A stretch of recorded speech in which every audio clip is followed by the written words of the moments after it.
no livro de Apocalipse, e estamos quase já chegando ao final do livro. Não sei quanto tempo que a gente tem aqui meditado no livro de Apocalipse.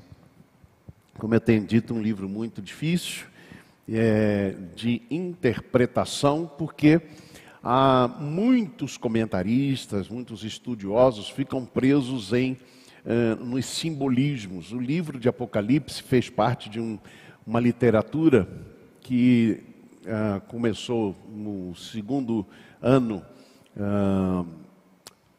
no segundo século antes de Cristo, e durou até o segundo século depois de Cristo, essa literatura, né? 200 anos antes, 200 anos depois, isso, 400 anos mais ou menos, durou essa literatura, do qual Apocalipse é um dos exemplares, não é? Esse tipo de literatura chamava-se literatura apocalíptica. E o mais comum, a forma mais comum era isso, falar, por exemplo, de dragão com 7 cabeças e tal. Era uma forma de expressar. Assim como você tem poesia para expressar alguma coisa, contar uma história, você pode contá-la também com prosa. Você podia contar uma história ou transmitir uma mensagem usando esse tipo de literatura apocalíptica. Nós estamos num contexto de conflito enorme entre cristãos, seguidores de Jesus. Havia, obviamente, um conflito enorme com judeus,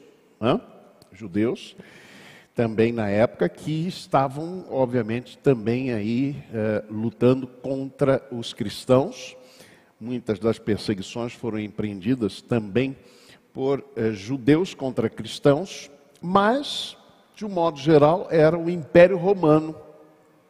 Roma, como capital do Império Romano, o Império Romano dominava muitas nações naquele momento, e era principalmente o Império Romano, com a sua besta, expressão que vai aparecer no Apocalipse aí várias vezes, a sua besta é assim chamada, se referindo ao imperador Domiciano, que deixou o trono, foi assassinado no ano de 96, um ano depois que João escreveu o livro de Apocalipse. Ele escreveu mais ou menos 95 a 96, ele escreveu o livro de Apocalipse. E ele vai citando, obviamente, sem dizer o nome, este Domiciano. Por que o número da besta é 666? Porque o número 7, ele representa sempre a perfeição, a plenitude. É o número de Deus. Então você tem vários momentos na história de Israel em que o número 7 aparece. Por exemplo, 7 voltas em torno do muro de Jericó, até que os muros caíssem. E assim vai. Os números eles eram simbólicos, eles transmitiam muito mais uma mensagem do que propriamente um sentido matemático preciso. Não importa se foram exatamente 7 voltas, o importante era dizer: foram dadas 7 voltas para que o muro caísse. A perfeição da atuação de Deus.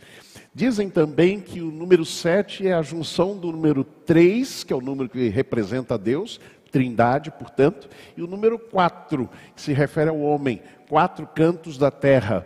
Então, 4 mais 3, 7, é a perfeição do trabalho divino, contando também com a participação humana. Daí, a queda do muro de Jericó tem a ação de Deus, mas também a participação, o envolvimento do povo. Pois bem, é neste contexto de perseguição, de morte, de tremendos castigos. Por exemplo, os cristãos, havia uma expressão que era usada, Christianos ad leonem, os cristãos aos leões. Então eles jogavam os cristãos em covas de leões, para que os leões os dilacerassem, como de fato aconteceu.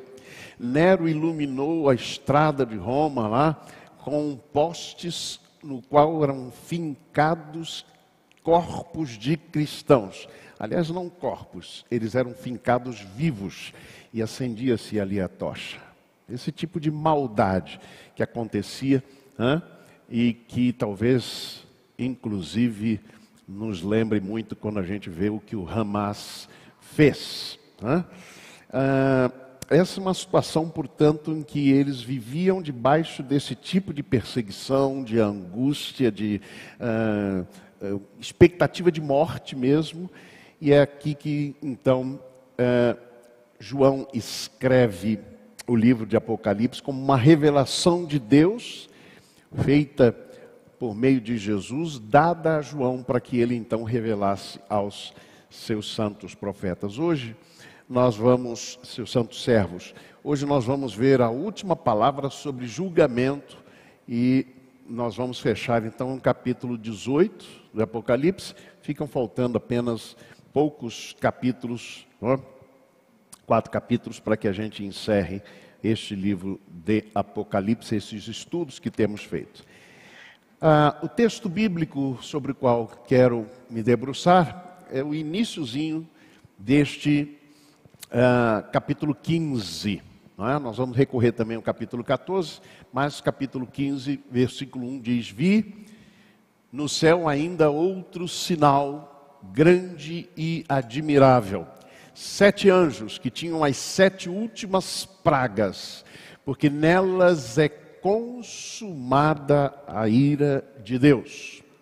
E vi como que um mar de vidro misturado com fogo, e os que tinham vencido a besta e a sua imagem e o número do seu nome estavam em pé junto ao mar de vidro e tinham harpas de Deus. E cantavam o cântico de Moisés, servo de Deus, e o cântico do Cordeiro, dizendo: Grandes e admiráveis são as tuas obras, ó Senhor Deus Todo-Poderoso. Justos e verdadeiros são os teus caminhos, ó Rei das nações. Quem não te temerá, Senhor, e não glorificará o teu nome? Pois só tu és santo. Por isso, todas as nações virão e se prostrarão diante de ti, porque os teus atos de justiça se fizeram manifestos. Os teus atos de justiça se fizeram manifestos. Alguns anos atrás, preguei uma mensagem baseada ali na expressão do apóstolo Paulo em Coríntios: se alguém destruir o templo de Deus, ou o santuário de Deus, Deus o destruirá.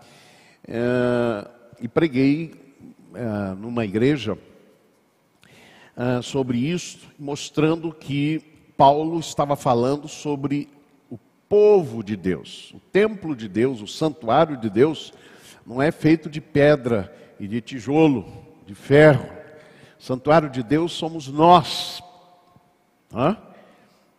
E esta é a expressão de Paulo. E ele diz: porque o santuário de Deus sois vós.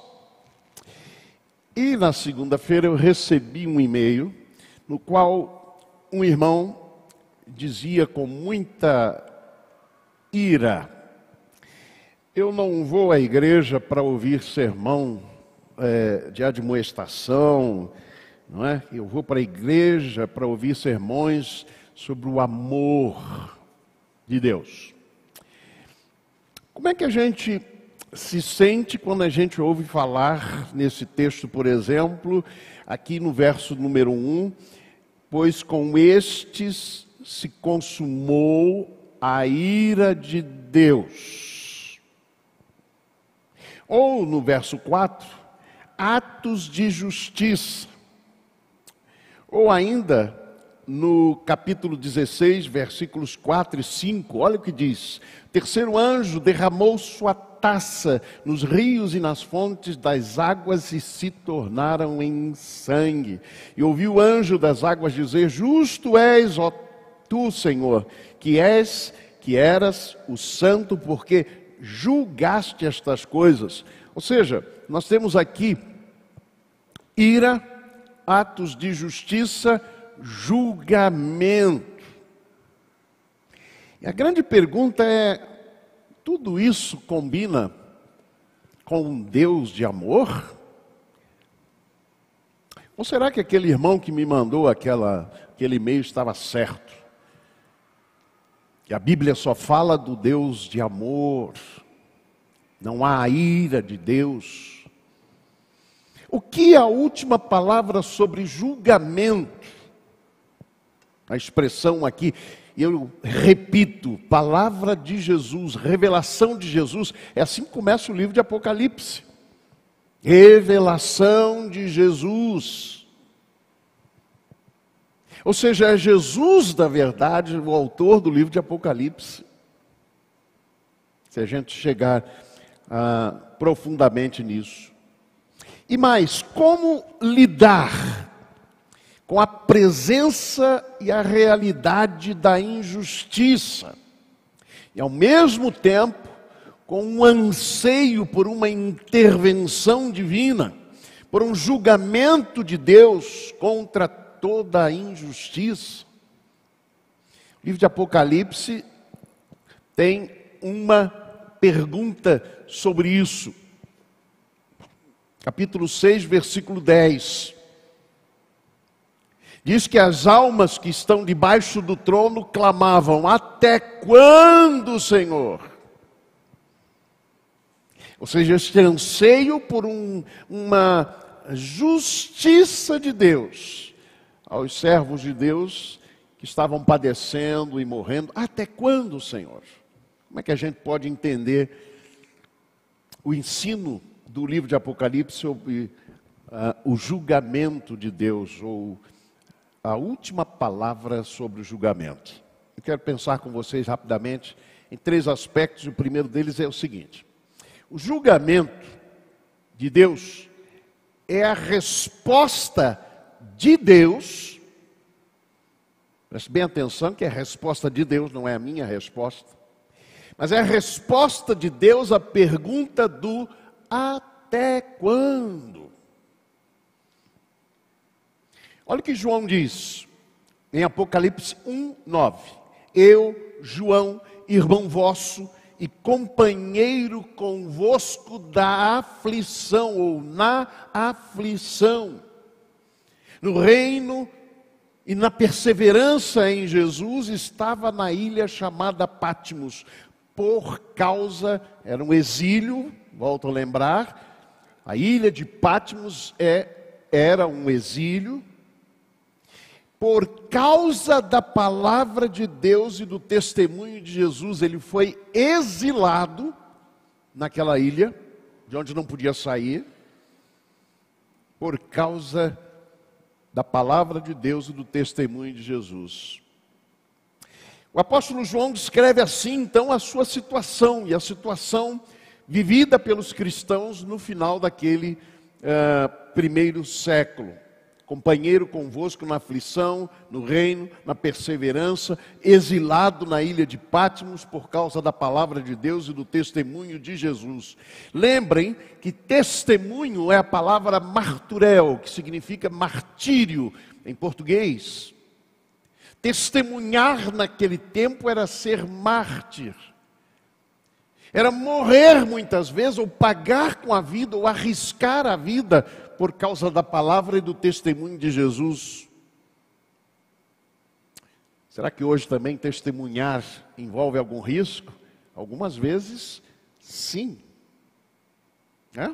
Eu conheço gente que perdeu o emprego, foi perseguido no emprego público porque foi contra corrupção. E aí começaram a perseguir. Já que não participa com a gente, vamos expelir, vamos mandar embora. Então, muitas vezes, o compromisso com o Evangelho, com a verdade, vai também significar, nesses nossos tempos, perseguição.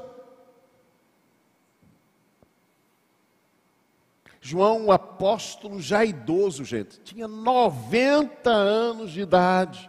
E aí ele foi banido para a ilha de Patmos, neste ano 95, a mando do imperador Domiciano, que foi chamado por Tertuliano, historiador da história da igreja, nos primeiros séculos, ele foi chamado da segunda parte de Nero.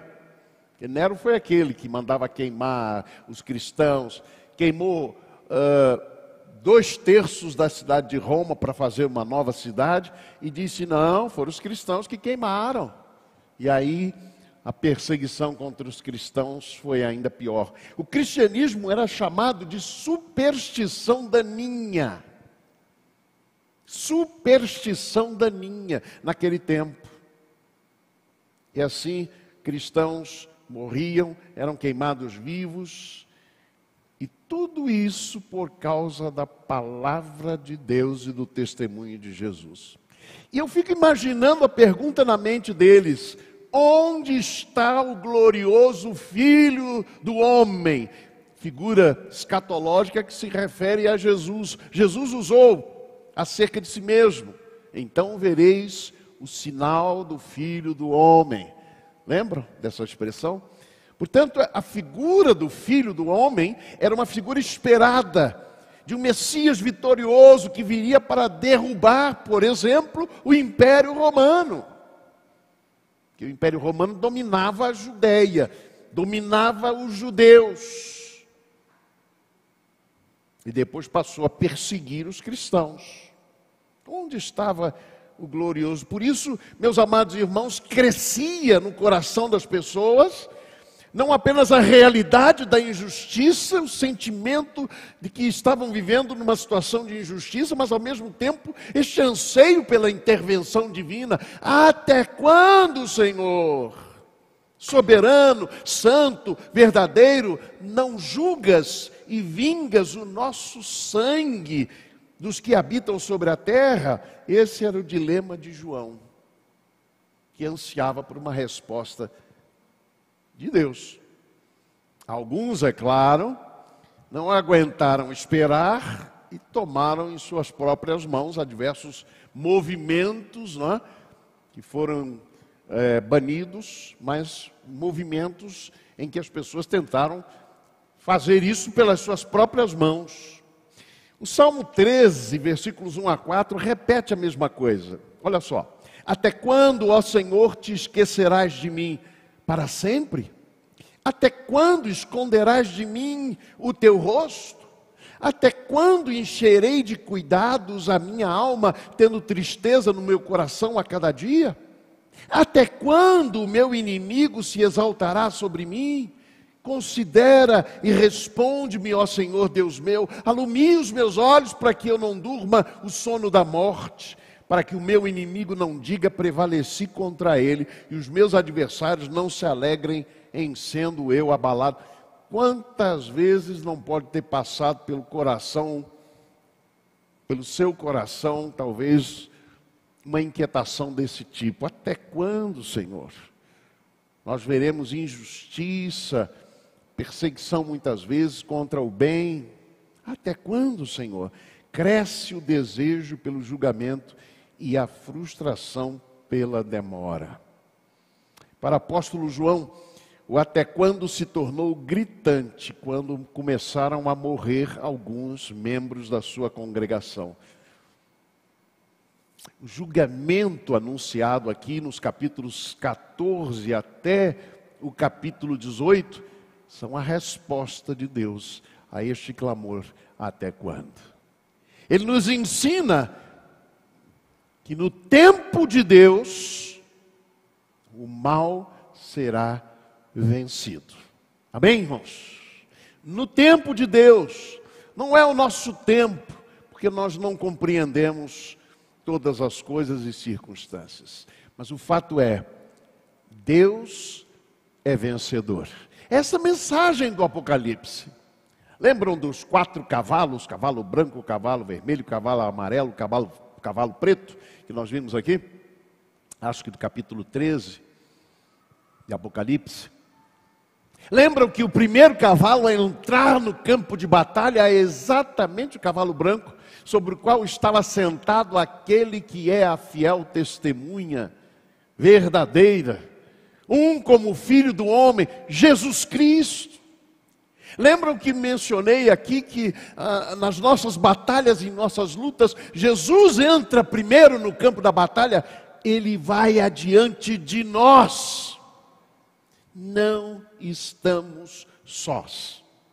Você não está só na sua batalha diária contra a injustiça, contra a maldade. Você não está só nesta batalha. Assim é que é retratado o julgamento.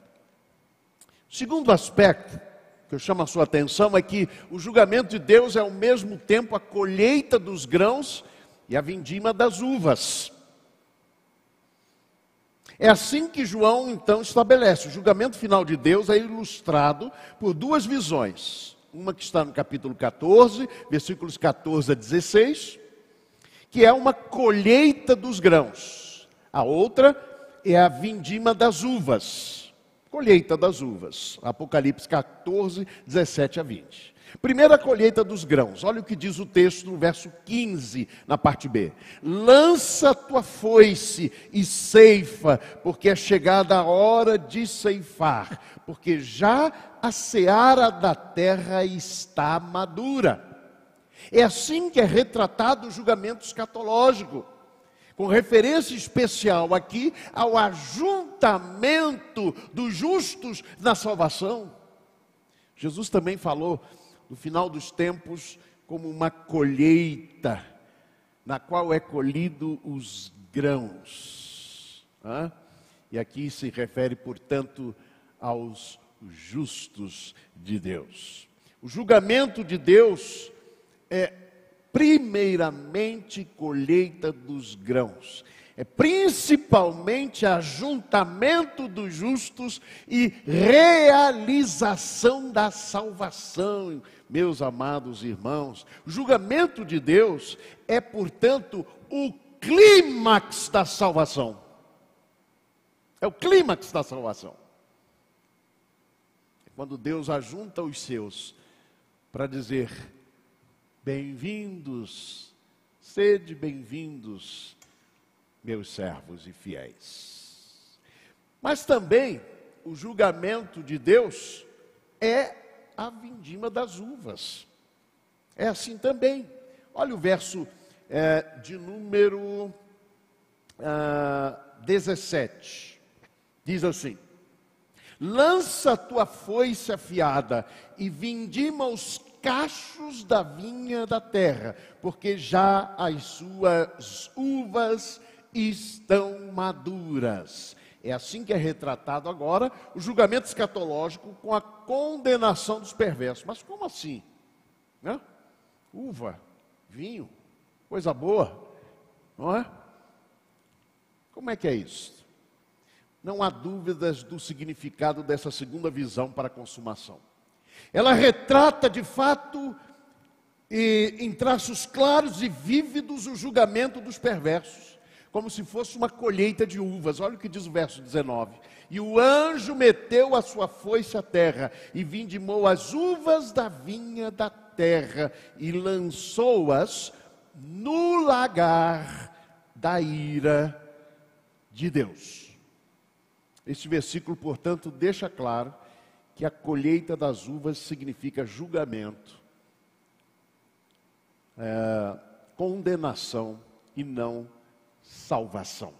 Então, o julgamento de Deus, eu mencionei aqui que ele é o clímax da salvação, mas ele também é a consumação da ira de Deus. Ira de Deus, pastor? Esse negócio de ira, o que é isso? É assim que caminhamos para o último aspecto aqui do julgamento. A ira e o julgamento de Deus, eles se manifestam contra toda a impiedade e injustiça. É isso que a gente precisa ter em mente. não é? Eu mencionei no início aqui ira de Deus, atos de justiça da parte de Deus e julgamento de Deus estão em profunda conexão.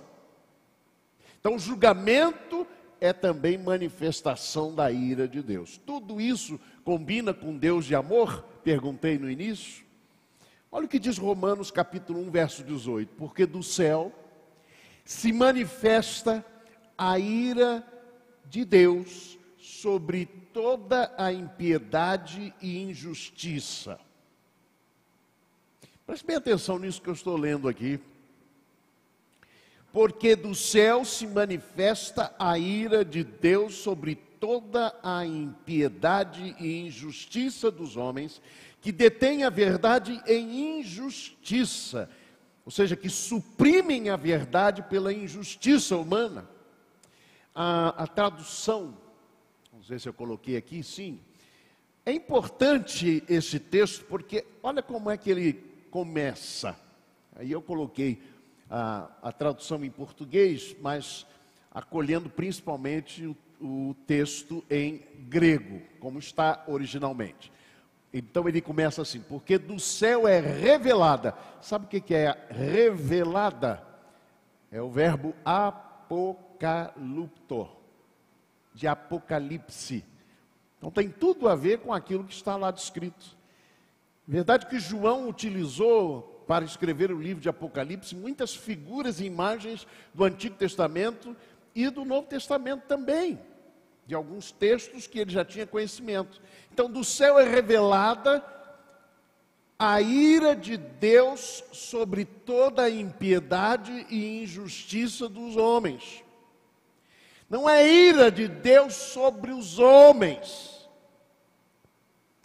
é sobre a impiedade e injustiça dos homens que Deus ama o ser humano e segue amando.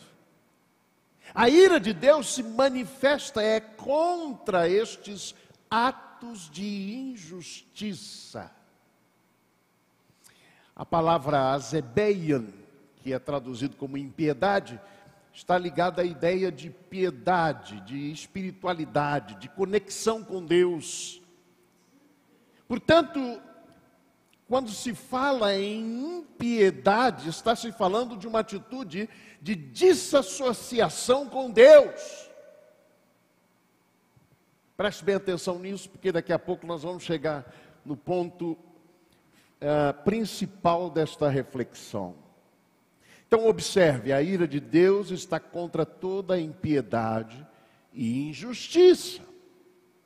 João proclama que o julgamento de Deus, ou seja, a consumação da ira de Deus, virá sobre toda impiedade e injustiça da Babilônia. Olha aí o capítulo 18, você vai ver, está falando da queda da Babilônia. Mas que Babilônia é essa? Vai ter gente que vai dizer, não, a Babilônia da época é o atual Iraque. Vai ter gente que vai dizer isso. Você vai encontrar alguns líderes do Apocalipse. Por quê? Porque o Iraque atual ocupa exatamente a área ali no Eufrates, onde ficava a Babilônia. Mas obviamente aqui há um valor simbólico. O que mais? Toda a impiedade e injustiça da besta do Apocalipse. O falso profeta. O falso profeta aqui não é uma figura única. Todo aquele que fala em nome de Deus, mas não pratica os valores e a essência de Deus, é um falso profeta. Preste atenção nisso. Falso profeta. Então, é chamada também aqui a Babilônia, a besta, o falso profeta, tudo isso reunido para se referir à cidade de Roma, ao Império Romano, que era quem perseguia naquele momento os cristãos. A besta não era outro senão o imperador Domiciano. Era isto. O falso profeta era todo aquele que professava a verdade em nome de Deus, a mentira em nome de Deus, e é chamada aqui a grande prostituta. Que coisa terrível. Verso 17 fala isso. Veio um dos 7 anjos que tem as 7 taças e falou comigo dizendo: vem, mostrar-te-ei o julgamento da grande meretriz que se acha sentada sobre as muitas águas. Isso são expressões simbólicas, porque o próprio João vai explicar depois, creio que é no versículo 15, aqui do capítulo 17, que estas muitas águas se referem às muitas nações sobre as quais o Império Romano dominava. Isso, está aqui no verso 15, olha, falou-me ainda, as águas que viste, onde a meretriz está assentada, são povos, multidões, nações e línguas. Tudo isso que era dominado pelo Império Romano, por Roma. Mas você deve estar se perguntando, por que é chamada aqui Roma, Babilônia, né? Enfim, todos esses nomes que é dado a ela, por que se chama de a grande meretriz? Por quê? Por que isso? No Antigo Testamento, cidades inimigas do povo de Deus eram chamados também assim. Nínive, por exemplo, em Naum capítulo 3, versículo 4, diz assim: é o castigo dos incontáveis pecados de Nínive, dessa prostituta cheia de atrativos, que seduzia povos e nações com seus artifícios e enganos. Tiro, em Isaías 23, versículos 16 e 17, e pasmem, até mesmo Jerusalém, a cidade santa e fiel, se converteu em uma prostituta, segundo o lamento de Isaías. Como se fez prostituta a cidade fiel, ela que estava cheia de justiça, nela habitava retidão, mas agora homicidas. A visão aqui de Isaías, capítulo 1, versículo 21, é sobre Jerusalém. Mas por que isso, irmãos? Sabe por quê?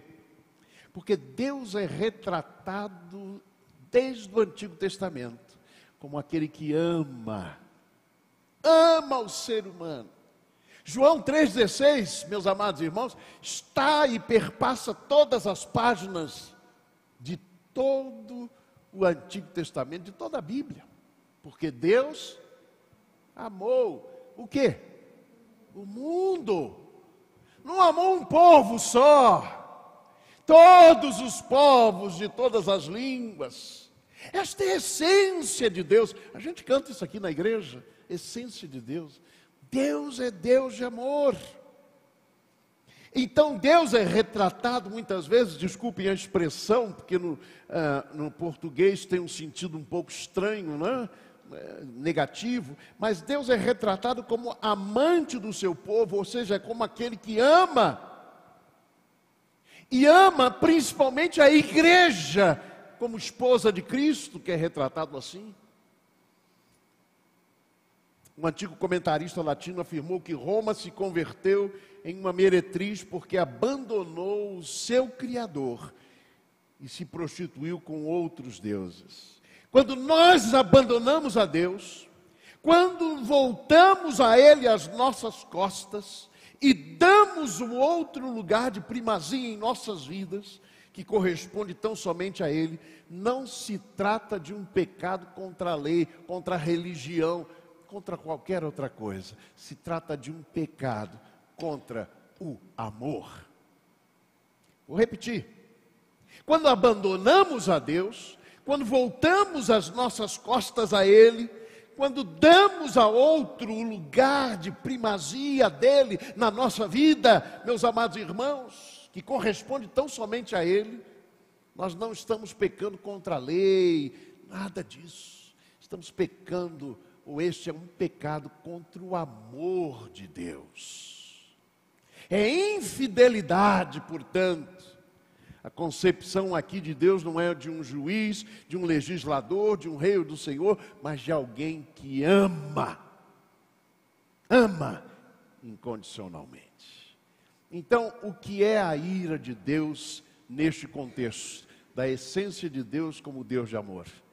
A ira de Deus nada mais é do que aquilo que está contra todo o pecado, contra o amor de Deus. Ira de Deus está contra toda impiedade e injustiça, não é? O que nós já vimos. Mas a ira de Deus está contra tudo o que é contrário ao amor de Deus. Ah, mas ira de Deus é isso. A ira de Deus nada mais é do que isso. Ela está contra, ou é a manifestação de Deus contra tudo aquilo que nega, que vai de encontro, que é contrário, que é adversário do amor de Deus.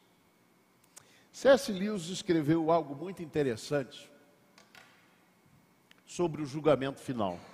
Ele diz o seguinte: só há duas espécies de pessoas no final dos tempos. Os que dizem a Deus: seja feita a tua vontade. E aqueles a quem Deus vai dizer: tua vontade seja feita. Sabe o que isso quer dizer? É que quando alguém diz: não quero me relacionar com Deus, a sua vontade será cumprida no julgamento final. O julgamento é isto. Não é mais, nada menos do que o cumprimento da vontade da pessoa.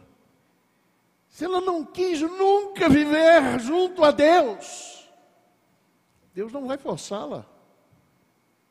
Deus simplesmente diz a ela: a tua vontade seja feita. É por isso que em Romanos capítulo 1, a ira de Deus se dá quando Deus entrega às pessoas a sua própria vontade. Está lá em Romanos capítulo 1, versículo 24. É quando Deus abandona a pessoa nos seus próprios caminhos, como ela quer. Meus amados irmãos, Deus nos livre de que Deus nos entregue as nossas próprias vontades. Que Ele seja Senhor sobre as minhas vontades, mas que eu não seja entregue às minhas próprias vontades. O julgamento de Deus, portanto, é o cumprimento da vontade do homem, de certo modo. Concluindo, capítulo 15 iniciou falando que o povo de Deus, neste julgamento final, eles cantaram o cântico de Moisés. E o texto então vai falar do cântico de Moisés, servo de Deus.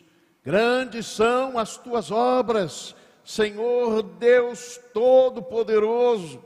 Justos e verdadeiros são os teus caminhos, ó Rei das nações.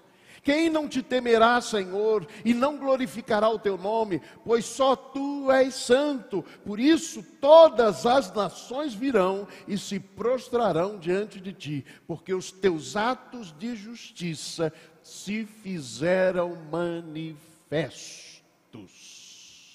Sabe quando que o povo de Deus, junto com Moisés, quando eles cantaram este cântico, que aqui está misturado com o que João vai chamar de o cântico do Cordeiro. Sabe quando é que eles cantaram isso? É quando o Mar Vermelho se fechou sobre os exércitos de Faraó. Julgamento. Eles estavam saindo de 400 anos de opressão. Eles estavam saindo e fugindo de uma terra que os oprimiu durante 400 anos. Será que alguém vai dizer: Deus não é justo?